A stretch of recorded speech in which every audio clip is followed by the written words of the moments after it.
Let's go.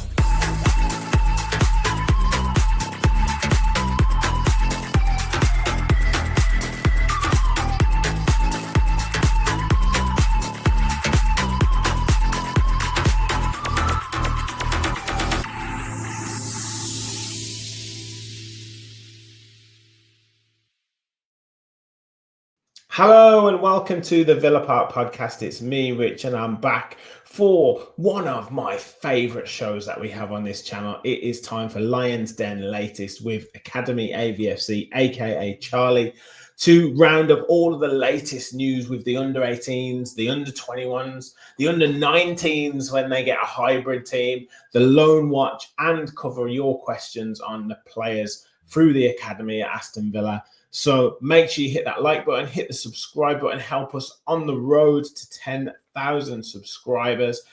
And Charlie, great to see you, mate. We've got this show on Monday night, but you've been on at me since last Tuesday to get on the pod because you were excited about a certain performance from Aston Villa's under-19s, I think, in the UEFA Youth League.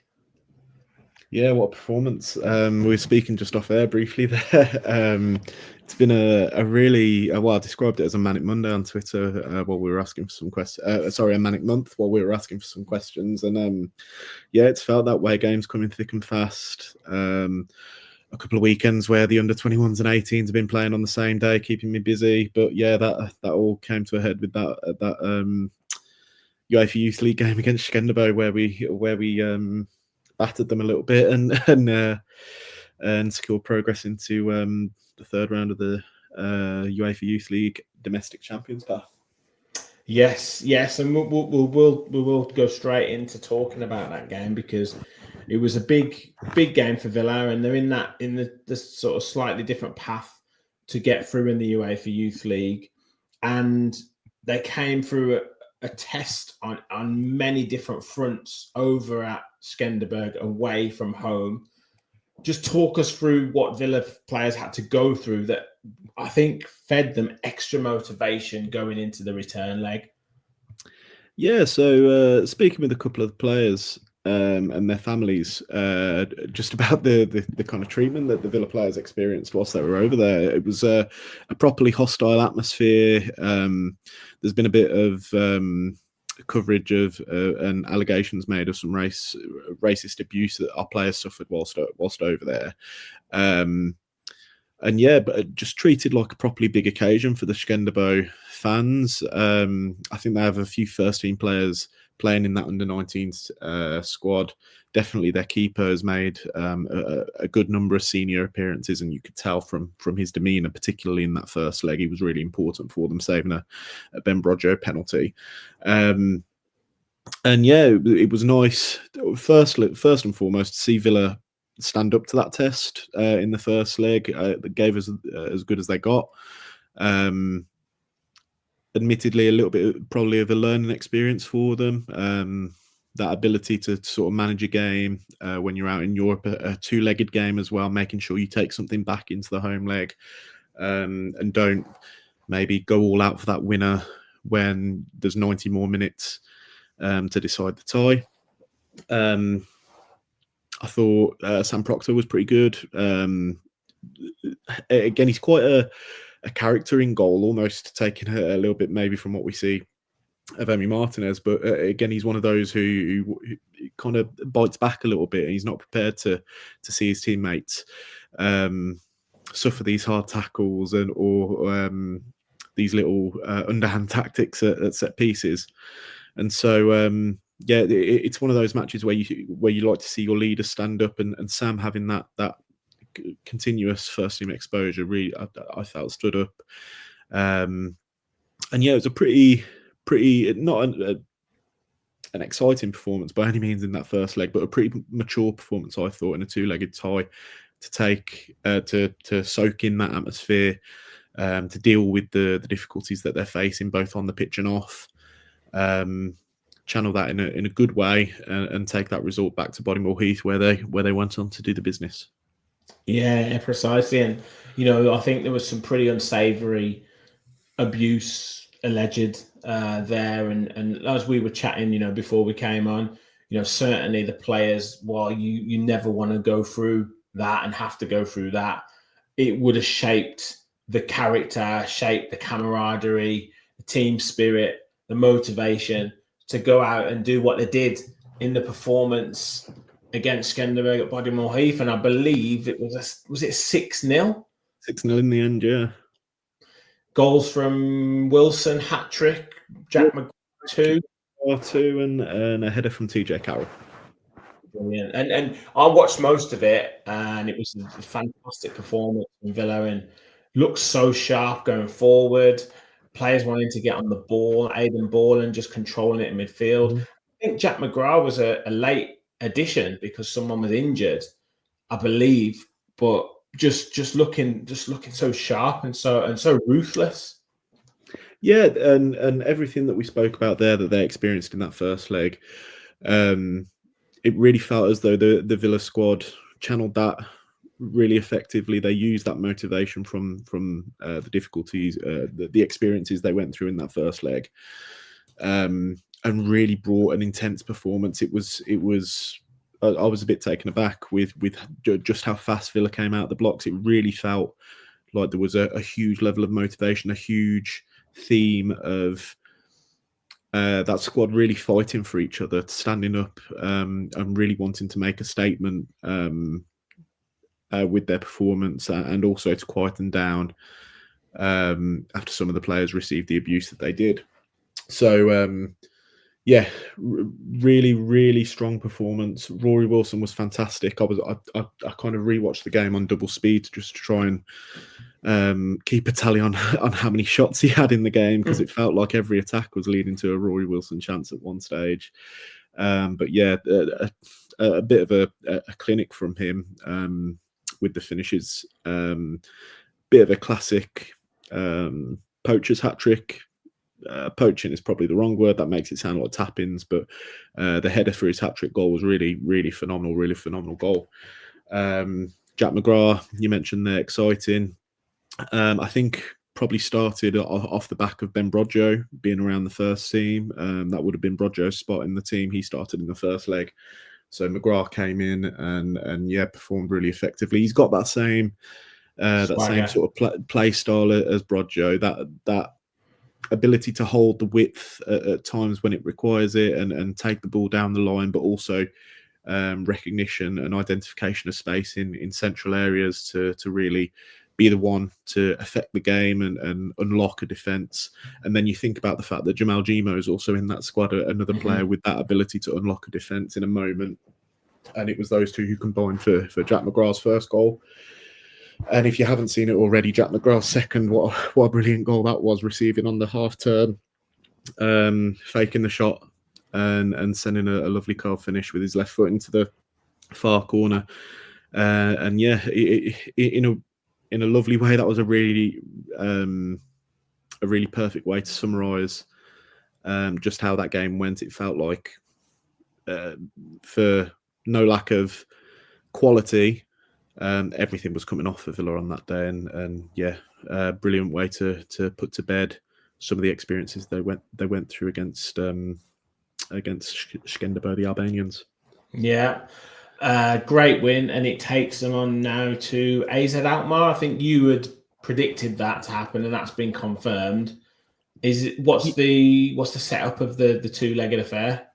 Yeah, not a surprise that it's AZ Alkmaar. They came through their tie against Lincoln Red Imps with ease. AZ Alkmaar, former winners of the competition as well, only going back 2 or 3 years. So it was expected that they would come through a really strong academy. The tie details came out today, actually. We're at home in the first leg. That's a couple of weeks away on Wednesday, the 26th of November. That's a 1 p.m. kickoff at Bodymoor Heath. And the second leg a couple of weeks later, Tuesday the 9th of December. That'll be played at RZ's training centre, which is a 5 p.m. kickoff in the UK, of course, 6 p.m. in the Netherlands. Fantastic. Well, I'm sure the home leg at least will be on, I'm sure, on Villa TV for people to follow. And I'd expect the second leg will be too. Yeah, that they had good. That's great. because I think that we've talked about it. The youth team starting to get some more coverage, was starting to make a bit of a name for themselves as well, which is great. So make sure you follow that, people who are watching, and hopefully they get through to the next stage. What is the next stage after that? Should they get through, what happens then? So this is the final round where it's the domestic champions path per se. If you win in this round, you go through into the last 32 of the UEFA Youth League, where you join the teams who qualify via the league path in the lower rankings of their qualification system, if that makes sense. So I think 1st to 8th go straight through into the last 16, and then I think it's 16 to 24 go through, 9 to 24 go through, and they pair up against the teams who come through. So similar to the actual Champions League and Europa League setup. Yeah. So it's a last 32, and then it's just straight knockout there, one-legged ties all the way through to the final. Excellent. Well, we've got some real talent in this team, and there seems to be more and more players coming through. We're going to touch on one of those, one or two of those in the questions that we've got from viewers and followers on social media. So we'll cover that in a little while. But just in terms of the domestic action, you said it was a busy time for both under-18s and under-21s.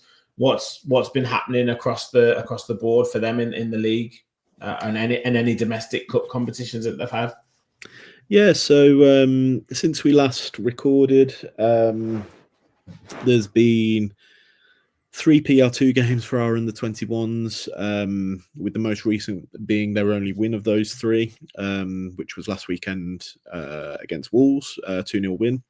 A couple of close run matches away at West Ham and a home against Crystal Palace, kind of decided on one or two moments in the match that really could have affected that. And so good to see Villa competing a little bit more than they were last season. Currently sitting just fell outside of the top 12, so 13th at the moment in Premier League 2 going into their winter break. They don't play again in that competition until January now, so a good time to recoup and a good position for them to be in within that table. Mm-hmm. Since we last spoke, the end of the Virtu Trophy group stage has also occurred. Our final match in that competition was again a close run contest away at Leyton Orient. Ultimately ending in a 1-0 defeat. So 3 defeats in the Virtu Trophy group stage this season, and three sort of different types of defeats. We saw a battling performance away at Crawley, where they came from 2-0 down to get back to 2-2, and then conceded another 2 to lose that game 4-2. Peterborough went 2-0 up, and then conceded. Kind of with the momentum of the game, conceded 4 goals to lose. And then Leyton Orient, that was a bit of a different one. Villa actually didn't offer a whole deal of attacking threat in this match. It was quite a tame match, all being told, but Villa were well in that game throughout and could have easily held on for a bonus point penalty shootout at least. But I think the most important thing is to see this side competing the way they are. Yeah. A lot of these players, these are their first seasons of Virtu Trophy action. I'm thinking about the defence: Ashton McWilliams, TJ Carroll, Leon Ruth, Teddy Bloomfield, and Rodrigo Fortes, who have shared that left back role. They'll be better for this experience, and hopefully we'll use that going forward. It shows, Charlie, that they are still eligible to play. Exactly. In under-19s football, let alone under-21s football. So it shows you how many years they've got. And you touched on this. You've talked about this multiple times on our shows about, almost this fast-tracking system of how good these under-18s were last season and how they've been sort of really fast-tracked into, this kind of level of football. So it can only bode well for them moving forward to get these experiences. Yeah, absolutely, and I think I've spoken a couple of times about my hopes for this crop of defenders more so than previous regimes. I really like what I see in terms of maturity and the level-headedness and the way they kind of grind their way through games to pick up results. And so, yeah, admittedly, three defeats isn't what they will have wanted from this campaign, but yeah, it's about how they use those experiences. Jimmy Shan, again, a very experienced coach in men's football and academy football. So he'll be a good one to help sort of shape those learnings and help these players really develop and move on to those sort of latter stages of the development, if we call it that, and really use those experiences to help grow into better players as a result. Nice one. And what about the under-18s? How have they been getting on? So 4 games, 4 games since we last spoke. 2 wins and 2 losses. Plenty of goals. Okay. I thought you were going to say 4 games, 4 defeats. Then I was going to. I know we gave a few of the lads that are following us now and maybe watching. I was going to tell them to sort themselves out, but 2 wins and 2 defeats isn't too bad, I suppose. 2 very big wins as well. There was a 5-2 win at home against Southampton and a big 6-2 away win at Arsenal. Marky Mead has been scoring for fun in the under-18 Premier League. Alfie Linsky, I was speaking with Alfie himself, and I jokingly refer to him as the dentist because he scores so many braces. Hey. But he's bagged a couple of braces in those wins. Yeah, that Arsenal performance really impressive. The highlights that I saw, just a really clear indication of just the talent that we've got in that under-18 setup. Marky Mead scoring a brilliant length of the field counter-attack goal. Alfie Linsky with a really nice outside of the box sort of dagger into the corner. Vinny Hayward also might be a new name to some listeners, but Vinny Hayward beginning to feature a little bit more often for the under-18s. Also rounded off that win with a nice injury time 6th.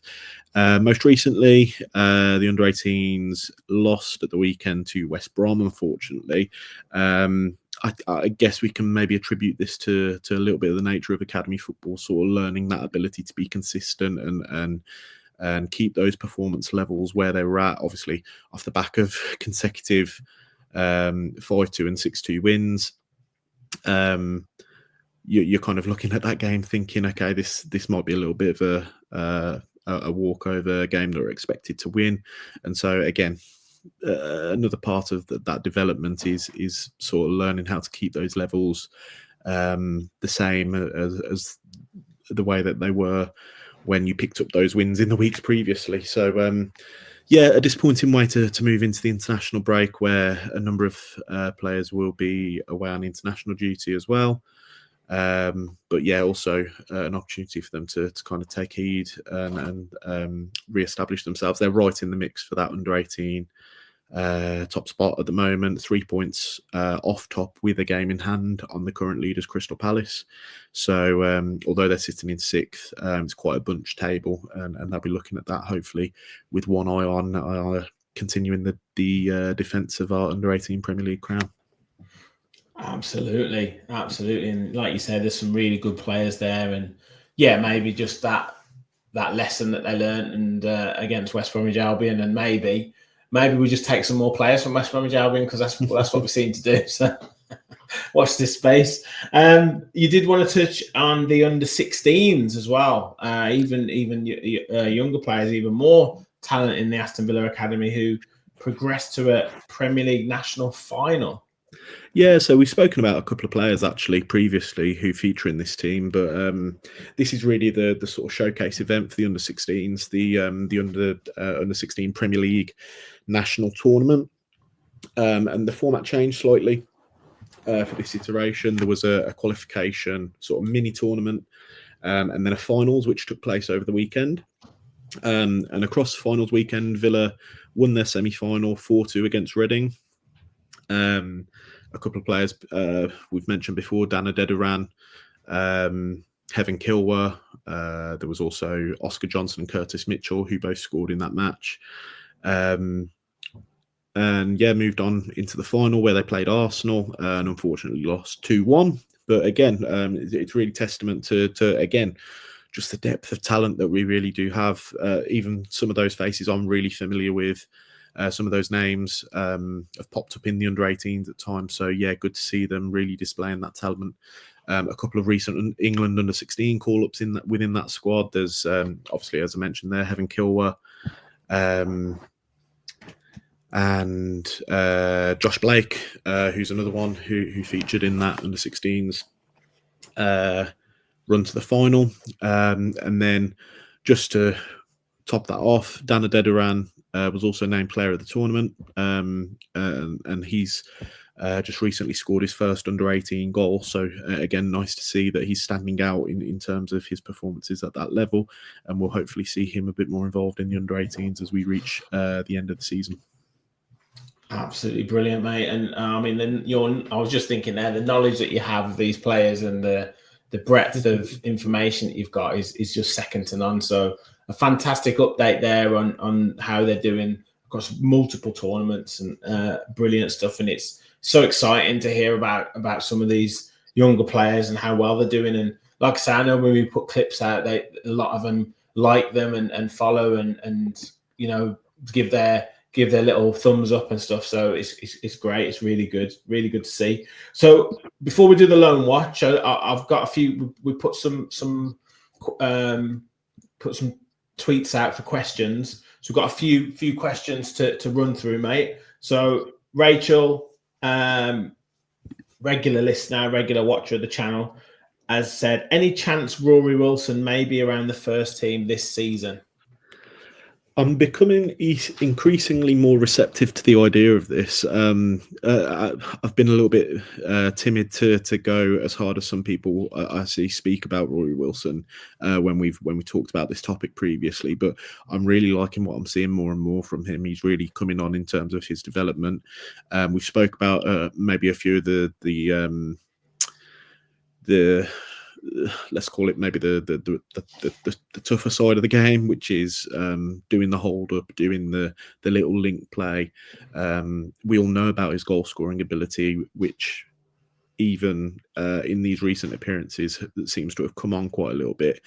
But beyond that, also for him to come back from injury the way that he has and just get straight back into his work, doing the things he has been, and also that's probably the one area of the senior squad where it feels like there is an opportunity for someone to make a dash from the academy.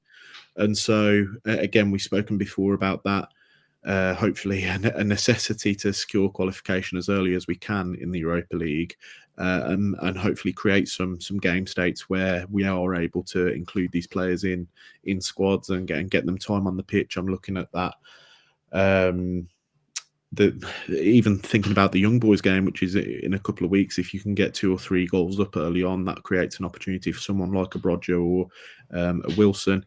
And then just come back to his qualities, that identification of space in the area, his ability to manipulate defenders and create that half yard to get a shot away, and deliver it to good effect has really stood out, particularly in that Skenderbo game. But it's nice to see him getting these odd goals that decide games, put us 1-0 up against Wolves at the weekend. And it'd be good to see him hopefully get some minutes on the board with the first team, and who knows, we might see that that signature celebration he's got going, the salute, in one of the senior matches.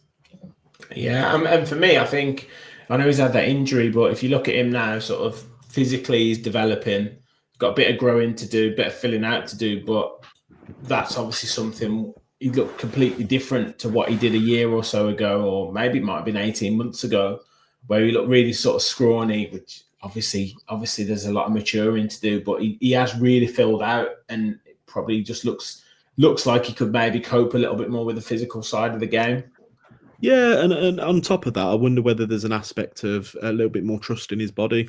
Trust in the ability to do the things that we've spoken about previously, and now also trust in a physical sense that that he's fully fit and able to commit to things the way that he wants to be to really display his talents. So long may it continue, whether that be contributing to results for our 21s and under 19s in the UEFA Youth League, but also hopefully as we move forward into the middle part of the season, if we can call it that, for the senior team, an opportunity maybe for him to sneak into a squad and get some minutes. Yeah, well, we'll be watching out here, so that's for sure. Ryan has asked a question: Jack McGrath, hottest prospect in the academy? Question mark. Definitely a name or a story that Villa fans will love, and the more he progresses and the more he does these highlight reel moments like that goal that we talked about against Skenderbo, people would become more and more familiar with the name, and I'd really urge people, if you don't know about Jack McGrath yet and his story, you're going to get accustomed to knowing about it pretty soon. I've got pretty high hopes for Jack. He's got, like we've mentioned earlier, that same swagger of another Jack that played for Villa, that same sort of gliding ability to drift with the ball, that same sort of cutting edge in the final third. Admittedly, it's still a little bit early to be making these lofty comments on him, but yeah, it's nice to see that we've got a little bit of a stockpile of these types of players. We've got Ben Brodjo, who plays in a similar style. We've then got Jack McGrath beneath that, and we're really developing these types of players who have the abilities to develop. I won't say he's the hottest prospect necessarily, because that feels maybe a little bit unfair to say to some of the other players. But yeah, Jack McGrath, I'd encourage people to just enjoy when we get to see some of the goals that he scores, because he's really doing some magnificent stuff for the under 18s at the moment. Yeah, well, if he's got the swagger and the skill of Jack Grealish, and then the reading of the game and the ability to just turn up and play of Paul McGrath, then we've certainly got a hell of a player on our hands. So yeah, definitely. James has asked, would you think a loan for Jack McGrath might do him any good? It's probably a little early. Yeah. It's quite uncommon for players who aren't playing Premier League 2 football to go out on loan. I'd probably I'd treat it more as like a development season this season, one for him to maybe look at making appearances in Premier League 2 as we move into that second phase of the season.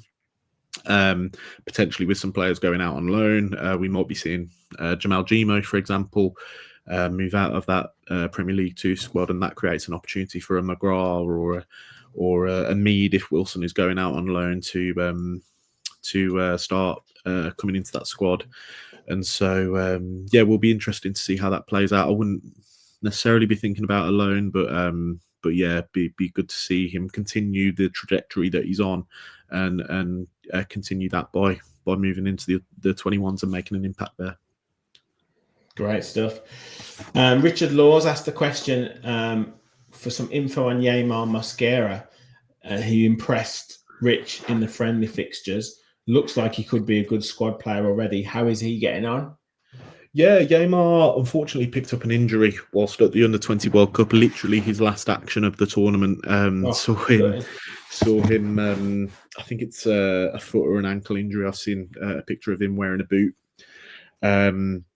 He was fantastic in that Under-20 World Cup. I watched 2 or 3 games of Colombia as they went on to win the bronze medal in the Under-20 World Cup, and Mosquera was an integral part of that, with his ability to distribute, with that passing range, but also his ability to kind of defend without defending.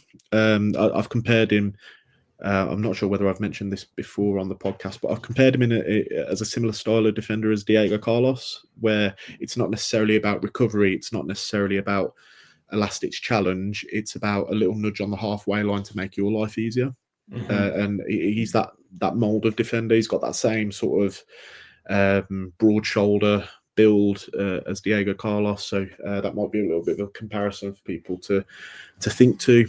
So yeah, hopefully once Yamar's recovered, again, if we're talking about positions where Villa appear to be a little bit light, definitely. centre back, and Maybe that was a reason why Unai didn't maybe go into the market as strong as maybe he thought, or we thought. Maybe he thought Mosquera could maybe come through, and maybe this injury's just happened at slightly the wrong time for him. But after Christmas, there could be potential options for him.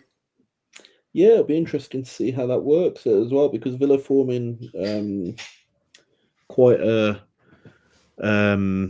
stable back four in Premier League 2. Tends to be Ashton McWilliams at right back, although Woody Burgess started at the weekend. Tends to be Carroll, Ruth, and then one of Bloomfield or Fortes. So it will be interesting to see how that develops. I thought actually before he went away to the Under-20 World Cup, he put in his best performance in a Villa shirt against West Brom. Was really impressed with him that day. Went away, seemed to be in very good form at the Under-20 World Cup. And unfortunately, I think what happened, he landed a little bit awkwardly after going up for an aerial challenge on his foot.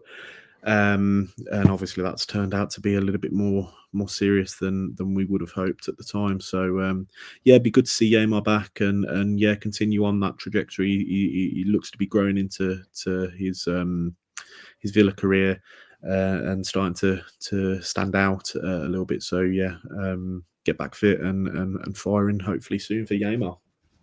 Good. Well, we wish him all the best. And then the final question from James Villa says, Louis Barry loan, should we cancel it and move him to a different club? I saw some talk of this on social media last week. Anyway, I think what I saw is that supposedly Chris Wilder wants to cancel the loans of several players at Sheffield United, and Louis Barry is one of them. He was playing for their under-21s last week. He scored a goal for their 21s in the EFL Development League. So that probably tells you the story that you need to know. If he's not involved with their first team, that probably tells us that Sheffield United want to consider their stance, and also Villa probably won't be happy to see him playing in a Category 2 academy competition. So that will probably be reviewed in January, and hopefully Villa can sort of he'll be going back to Stockport, won't he? Hopefully there's maybe a club maybe with a little bit more ambition this season in the Championship that might want to take a punt on Louis Barry. It's such a shame, isn't it? How season. It's such a shame, because it just shows you how the change of manager has a totally different view on certain players and how they're going to operate. Obviously, you can understand that.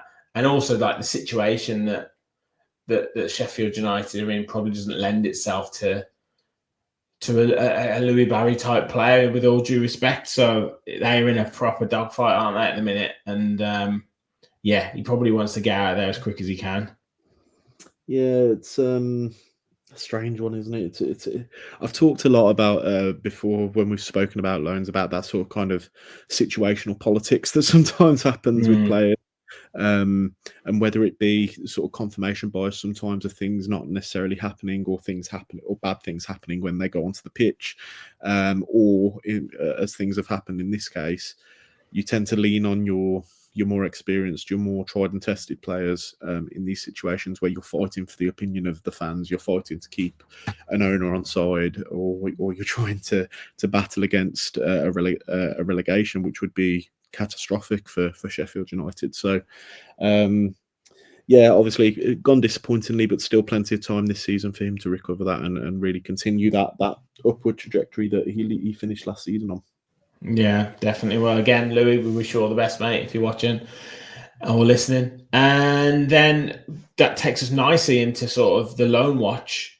And I think we start with a player who's getting rave reviews at Swindon Town, and that's Finn Munro. And we talked about it in the last show, and this time he's come up with an absolute screamer for a last-minute winner for them.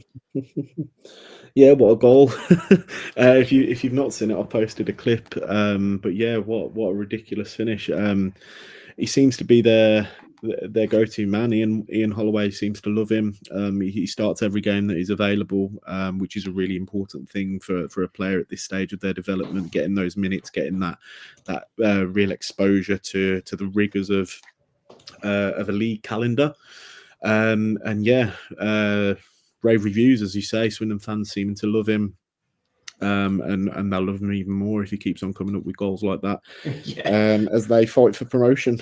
Well, second in the league as it stands. They went through a little bit of a dodgy spell, but that win will be massive for them going into this weekend's fixtures. So yeah, absolutely tremendous for him, and yeah, brilliant experience for him, and it shows you, that flip side of the loan situation. When you get with a manager, get with a club, you hit the ground running, and then you're automatically, a go-to player, and they probably want to sign. They probably want to sign you if they get the opportunity. So that's a really good sign. Who else is out on loan that you've been keeping tabs on and reports on?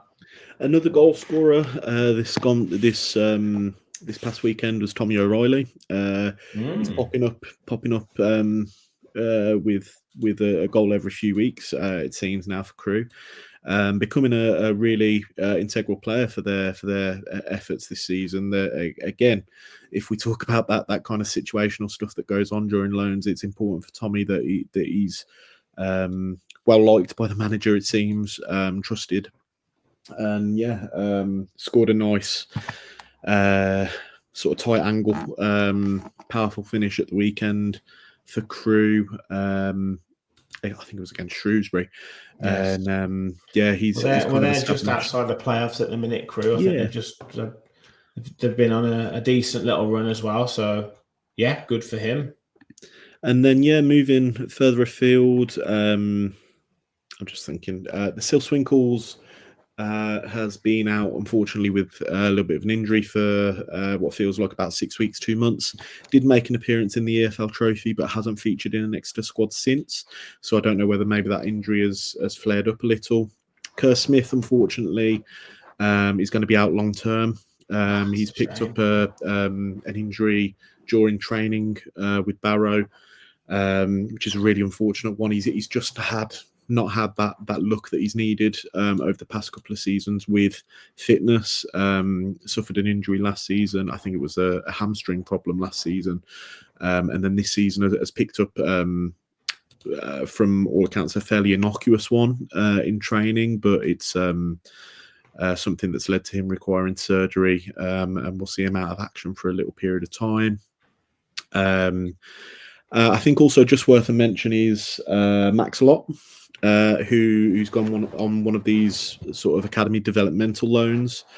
Initially, he went to Rushall Olympic. I think he made a couple of appearances and then moved on to Stratford Town. And in his first couple of appearances for Stratford Town, has really got off to a quick start. He's picked up a goal and an assist in his first 2 games there. So good to see Max getting some minutes in again after an injury hit. Past sort of 18 months for Max, he's had one of those sort of growth injuries, I believe. So good for him to again be getting some exposure to men's football and help sort of develop some attributes that will help him make a good career. And Josh Feeney, how's he getting on at Excellent. Huddersfield? Yeah. Excellent. It just continues to go from strength to strength, almost to the point where it feels like it's not even worth speaking about sometimes. I think it's just Josh Feeney feels like a consummate professional at home in the AFL, and obviously his ambition will be to be a bit more than that, but he's not doing anything wrong as far as I'm aware. Picked up a goal last week in the EFL Trophy, and then followed that up with 90 minutes in Huddersfield's win at the weekend. Again, all the same things as we said about O'Reilly and Munro there, just solidified himself in the manager's thoughts and appears to be first choice there. So really good to see Josh continuing the theme of his past couple of seasons with a really strong loan move. Great stuff. And finally, Tristan Rowe, how's he getting on it over in France?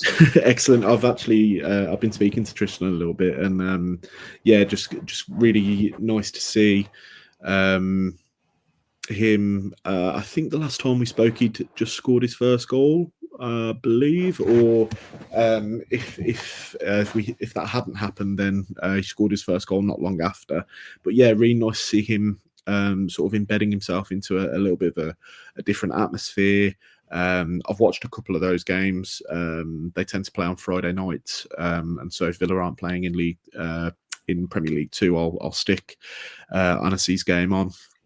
And yeah, it just again looks comfortable, looks more than adept to the level of football over there. So again, if we're thinking about ambitions to become something a little bit better than where they're at currently, I'd expect Tristan to be really striving to achieve something above the quality or the division that he's in at the moment. But yeah, really nice to see him take on that test professionally and really hone in and contribute towards Anasi's season so far. As I expected them to be in a little bit of a relegation battle, but they're doing a little bit better than I expected. And yeah, Tristan looks to be performing really consistently and really well. Great stuff. Well, we look forward to hearing more updates in the coming weeks, mate, on the loan players, on the under-18s, on the under-19s in the youth league, and on the under-21s in PL2, and potentially some of these lads making their appearances in the first team as well. So another brilliant update, mate, and so much to cover and so much knowledge that you've got. Where can people find you if they have been in space or under a rock or in a cave and they've never heard of, they've never seen your posts? Where can people find you? All the usual places at Academy AVFC on X, on Blue Sky, on Instagram. I've kind of stepped up the content a little bit on Instagram recently with a few more reels and things like that. So be good to see people hopefully back in the content a little bit over there. And yeah, just continuing. Just one other thing to mention, actually, it's just come to mind as we speak. There, the Birmingham Senior Cup, Villa's first match in that competition, is coming up on, I believe it's Wednesday, the 5th of December. We're away at Coventry Sphinx as we look to reclaim the trophy that we won a couple of years back. So that'll be a good one for any Villa fans who are able to make the trip. While we're without academy football, that's a competition where you can have an opportunity to see some of these players. Fantastic. Yeah, let's get as many Villa fans over there as possible. December the 5th, did you say? December the 5th. December the 5th. There we go. There we go. Well, thank you very much, Charlie. Great update, as I said. And thank you so much for all your knowledge and in giving us all the info, all the inside information as well on what's going on in the academy. So yeah, Birmingham Senior Cup to come, UEFA Youth League to come. So still plenty of action for the lads while they've got this little break for the Premier League Academy. Make sure you hit that like button. Make sure you hit that subscribe button. We'll be back with Lions Den latest in a few weeks' time, I'm sure, reflecting on that UEFA Youth League victory, hopefully victory, and also giving you an update on the Loan Watch and potentially Birmingham Senior Cup victory as well. Charlie, thank you so much. We'll be back with, what have we got coming up? Fans Forum. I've got Talking Tactics with Gareth. If this is out after that, we'll have that as well to come. We'll have Fans Forum next week. We'll have preview for Leeds as we've got the international break coming up. So still plenty of shows to keep up to date on the channel. Thank you, Charlie. Thank you all for watching. And as always, remember, we all follow the Villa.